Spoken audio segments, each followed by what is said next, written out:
Well, today we're going to delve a little bit deeper about why you do not have to be using manifesting techniques like affirmations or visualizations or scripting unless it feels good to you, unless it feels aligned for you. In my book, The Law of Attraction Simplified, which was a best-selling metaphysical book talking about these subjects, I say the whole goal of a lot of this practice from a practical standpoint is simply to feel good, not bad, more of the time. Now, the paradox, and what you do not usually hear on YouTube, is that it is not easy to feel good, not bad, a lot of the time. That is, you could say, almost all of the practical law of attraction, law of assumption practice is learning to feel good and more at peace more of the time. Because there is a lot of subtle resistance.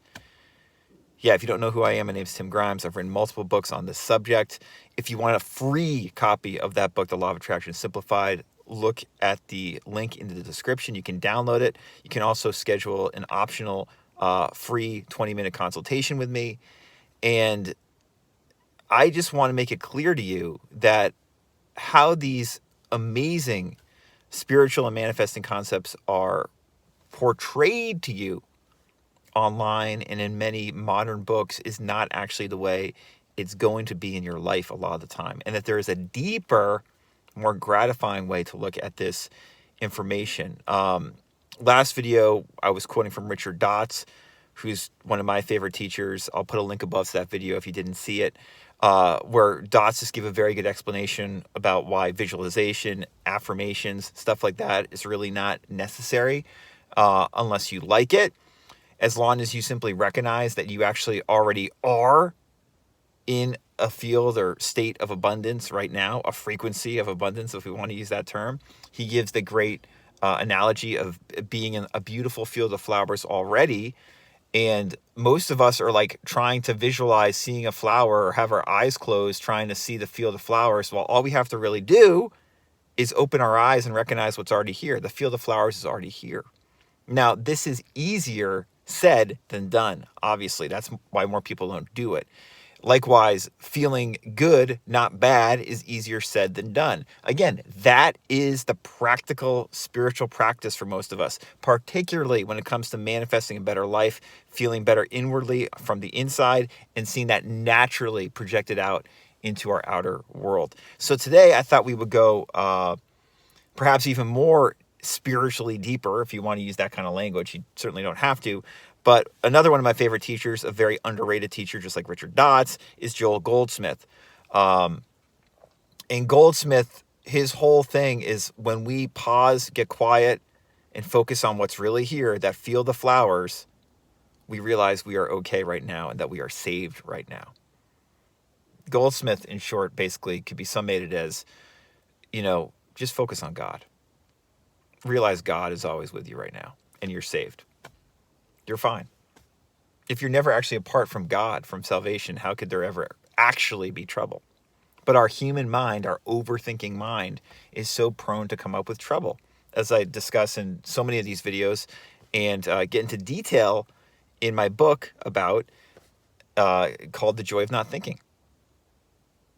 Our tendency to overthink and the joy, the inherent peace that is there, even if it's kind of just subtle, not like necessarily ecstatic, but more like subtle, almost neutral element of peace, the peace that passeth understanding, that is there when our mortal mind stops thinking so much. So I wanted to read an excerpt from Goldsmith's wonderful book, The Art of Meditation. This is one of my favorite books I've ever read on the art of meditation, and I'm a longtime meditator.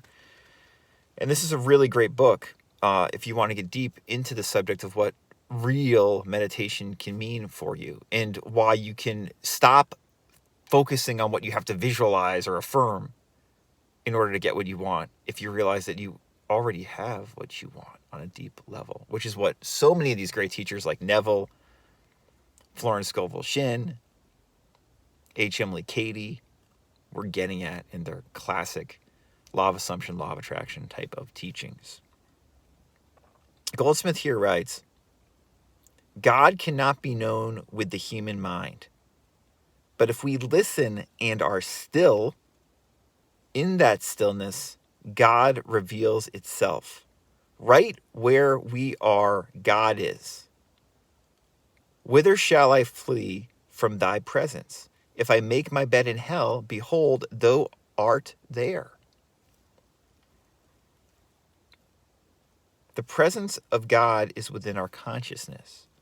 We do not have to reach out for God even mentally or pursue God as if he were afar off or as if he were something difficult to attain. Many have found as they gave up their frantic search for God, learned to be still, and ceased the parrot-like repetition of meaningless words and phrases, that one day there came an awakening and they discovered that God had been right there beside them all the time, quietly whispering, "Wait, why don't you stop and let me have something to say?" How would that me speak to us in a moment of helplessness if we were out on a desert, lost, with no way for us to find human help and no way for human help to find us?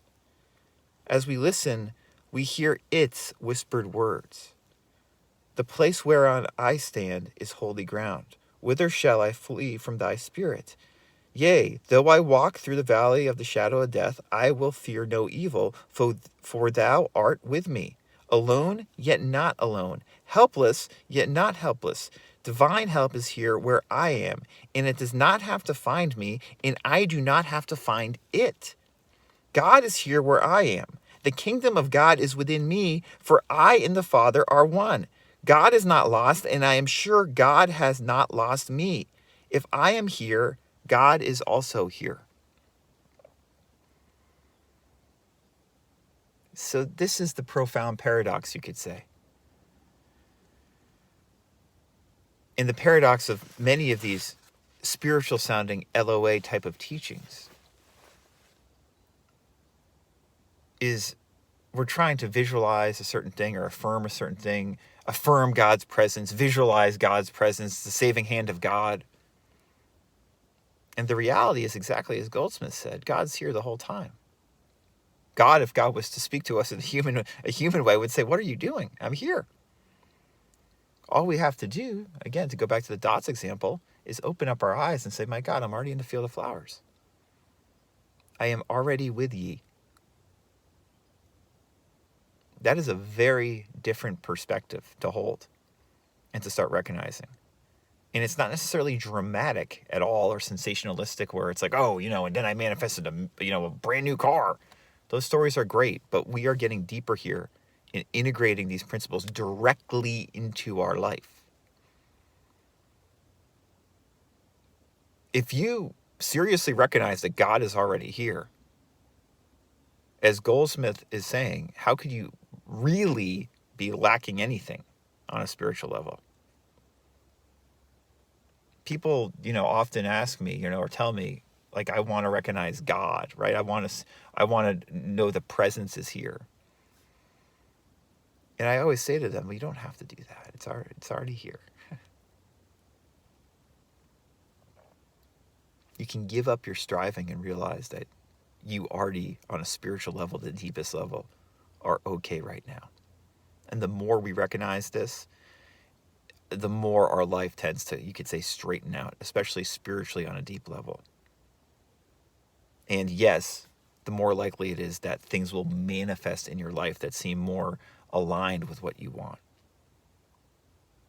Health, wealth, safety. This is the deep, big boy, big girl stuff that is worth exploring. Again, if you want to explore it with me, you can set up a short free consultation and download that book, The Law of Attraction Simplified. Links to all my books will be below. And I'm going to also put below me right now my Joel Goldsmith playlist. If you're unfamiliar with Joel Goldsmith, he's one of the greatest, New Thought type of teachers, certainly on the level of Neville and all the other more famous Law of Assumption, Law of Attraction type teachers. So check out those videos if you do not know who he is. Enjoy.